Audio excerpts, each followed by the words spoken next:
విశ్వాస జీవితంలో మనం మన జీవితాన్ని కట్టుకోవాలి.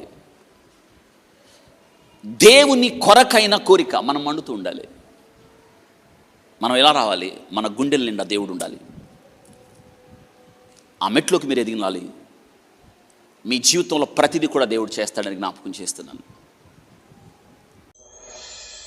మోషతో దేవుడు మాట్లాడటానికి, మోషేని ఏకాంత స్థలానికి దేవుడు నువ్వు రా అన్నాడు. ఇక్కడికి ఎక్కి రా అన్నాడు.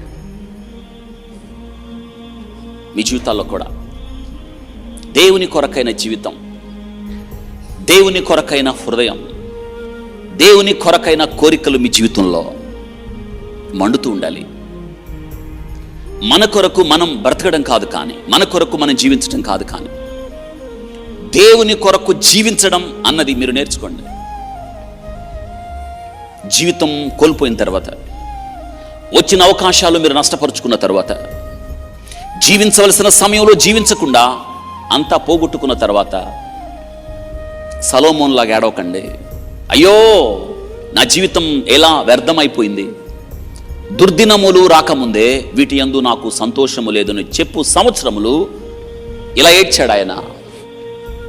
ఆ ఏడుపు మీ జీవితాల్లో మీకు రావద్దు. అందుకే సమయం ఉండగా తిరస్కరించబడిన ఏశావు లాకుండా, చచ్చిపోవడానికి ముందు ఏడ్చాడే యూదా ఇస్కరియోతులా కాకుండా, హృదయాంతరంగాలు దేవుని వైపు తిప్పి, ప్రభువా నీ కొరకు బ్రతుకున్నట్లుగా, నా కోరిక నీ కోరిక అయినట్లుగా, నీ యందు నిలిచి నిన్ను సంతోషపెట్టునట్లుగా మా జీవితాలు ఉండడానికి నువ్వు సహాయం చేయని ప్రతినిత్యం ప్రభువును కోరుకోవాలి.